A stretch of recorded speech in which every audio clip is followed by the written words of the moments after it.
Imagine walking into a room filled with mirrors, each reflecting a slightly different version of yourself. Some show you as you are now, others reshape your image based on memories, past experiences, and expectations about the future. No single reflection is the truth.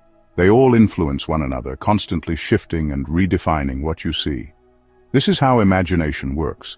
Not as a linear process, but as an interwoven system, a cycle of mutual influence between memory, perception, and abstraction. These elements do not function independently or in sequence. They form a continuous cycle where each reshapes and sustains the others. Here we can see the principle of dependent origination, pratityasamutpada. Nothing arises in isolation. Every element of thought is conditioned by others. Just as one mirror reflects another, our internal world is a web of interconnected causes and effects, with no fixed center or essence. Memory stores and structures past experience, but it does not operate as a fixed archive. It is reinterpreted by present perception and evolving abstraction. In this way, memory mirrors the Dharma concept of anicca, impermanence. The past isn't a static record, but a living, breathing part of the present, constantly reconstructed. Consider how a traumatic memory might initially be vivid and painful, yet over time, through reflection, healing, and new experiences, its emotional weight shifts. The event remains, but its significance evolves. This is not merely psychological, it is the nature of reality itself. Everything changes, and nothing retains a permanent, unaltered state. Perception filters the present moment, but it is never a passive reception of sensory input. It is shaped by memory's influence and the conceptual frameworks created by abstraction. In the Buddhist understanding of perception, Vedana, what we sense is already colored by mental formations. The world is not out there as a fixed reality. It arises in codependence with the mind that perceives it. This aligns with your point. Perception is not raw, but an active construction, influenced by the past and the frameworks we've built. Think of seeing an old friend after years apart. Their face is the same, but how you perceive them is different. The mind's web of memories and evolving interpretations shapes the emotional landscape of that moment. Abstraction extracts meaning from both memory and perception. It creates structure, formulates new ideas, and allows thought to extend beyond immediate experience.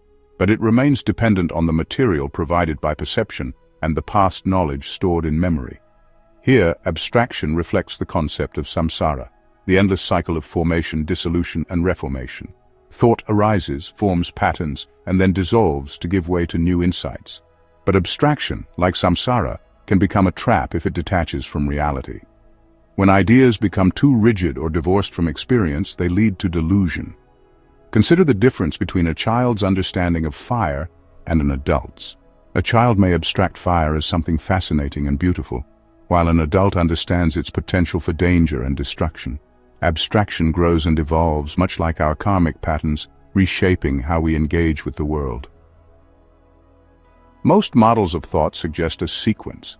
We perceive something, remember it, and then build abstractions based on it. But imagination does not work this way. Memory, perception, and abstraction are not steps in a process. They exist in constant coexistence, modifying one another in real time.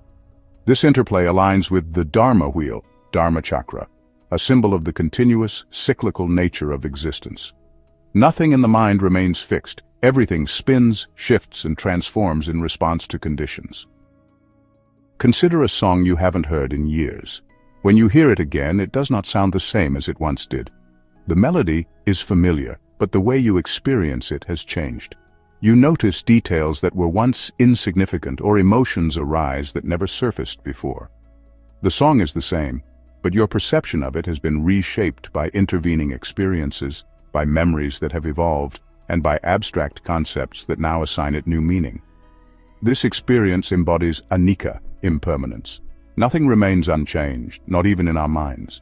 The song hasn't changed, but you have. The version of yourself that once heard the song no longer exists in the same way. This demonstrates anatta, non-self.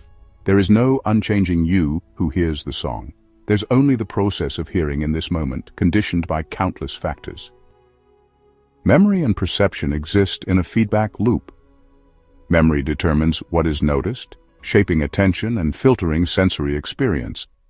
In turn, perception updates memory, restructuring past experiences in light of new ones. This reflects the principle of karma. Our past actions, mental or physical, shape our present experiences, and the present moment offers opportunities to reshape our future. Visiting your childhood home is not just a nostalgic act. It's a karmic interaction between who you were, who you are, and who you are becoming. Memory and abstraction shape one another in an ongoing process of refinement. Memory supplies abstraction with raw material, while abstraction restructures and synthesizes memory, allowing knowledge to evolve. This mirrors the Buddhist path itself, the refinement of wisdom, prajna, through experience and reflection. Just as the Dharma encourages continuous growth, so too does the mind evolve, never resting in a static state but always moving toward greater understanding. Imagination emerges from the continuous interaction of memory, perception, and abstraction. It is not a mechanism with fixed inputs and outputs, but a self-sustaining cycle of refinement, reinterpretation, and projection. This system reflects the law of interdependence. No thought stands alone, no memory exists in isolation, and no perception is untouched by abstraction. Imagination is the very process of becoming, the dynamic flow through which we navigate and shape the world. A song heard today is not the same song it was years ago because the mind that hears it is not the same. The past does not simply live within us. We are constantly reshaping it. In that process, we are reshaping ourselves, embodying the eternal truth of impermanence and the potential for liberation from fixed notions of self and reality. When we recognize the fluid, interdependent nature of memory, perception, and abstraction, we see imagination not just as a mental tool, but as a path to deeper awareness. It is through imagination that we learn to release rigid identities, embrace the ever-changing nature of life, and find freedom in the dynamic unfolding of our experiences. This is where imagination and the Dharma meet, in the recognition that transformation is not only possible, but inevitable. And in that recognition, we find both creativity and liberation.